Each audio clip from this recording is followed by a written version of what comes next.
लखन भाऊन काढला पातेल्यात कोंबडा जिवंत.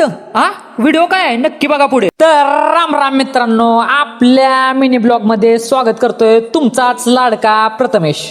तर काय म्हणताय, ब्लॉग तर अधुरा राहिला होता ना. आमच्या आचार्य जरा आहे का ना गॉगल घालून आला, लयच भारी पॅशन करत होते हो. आणि त्यामुळे तर खरं म्हणतो मटणाला चव येणार आहे. नाच करते का ती उभी राहिलेली दिदी सुद्धा विचार करत असेल की नक्की हे बाबा बोलतोय काय, ह्याला समजतंय का काय. आचार्य बदला मला बाहेर काढा, कोंबडा ओंबलाय लागलाय. सागर सर टेन्शन मध्ये आले, शेवटी वैतागून आम्ही बसलो खाली. तेवढ्यात बी ही आमची वेळ आली. तुम्हाला सासू लय माया करणारे भेटल हो. आता कांद्याचा आणि त्या सासूचा अर्थ तरी मला सांगा हो सर.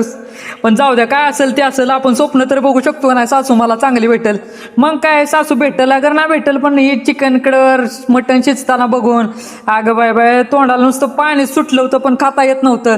खाण्याचं पण कारण वेगळं होतं, कारण का की आपण आहे का नाही सगळ्यांनी मिळून खायचं असतं. त्यामुळे एकट्यानं खाण्यात चुकीचं आहे हो. मग काय म्हटलं, सगळे जेव्हा बसतील तेव्हा आपण खाणारच आहेत, तर मग चला खाऊ. आपण काय चिकन क्वालिटी दिसते हो, काय सांगू तुम्हाला. आणि शेवटी गावरान कोंबडा होता. मग काय भावांनो, आलं ना आपल्या ताटामध्ये मटण. मग काय ताटाला पावशर लागतं आपल्याला. रस्सा बघून तुम्ही तर काय बाबा प्रेमातच पडचाल.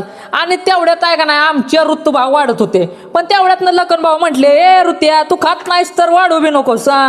तू पाळतोयस ना तर प्युअर पाळ, नाही तर पाळू नकोस. पण ऋतुबाई ऐकतोय वे, वाढायचं ते वाढणारच की होतो.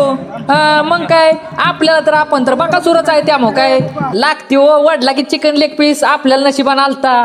मग काय हार्ड विषय हो. आणि अशाच ब्लॉग साठी आत्ताच या प्रथमेशला फॉलो करून घ्या. चला बाय बाय.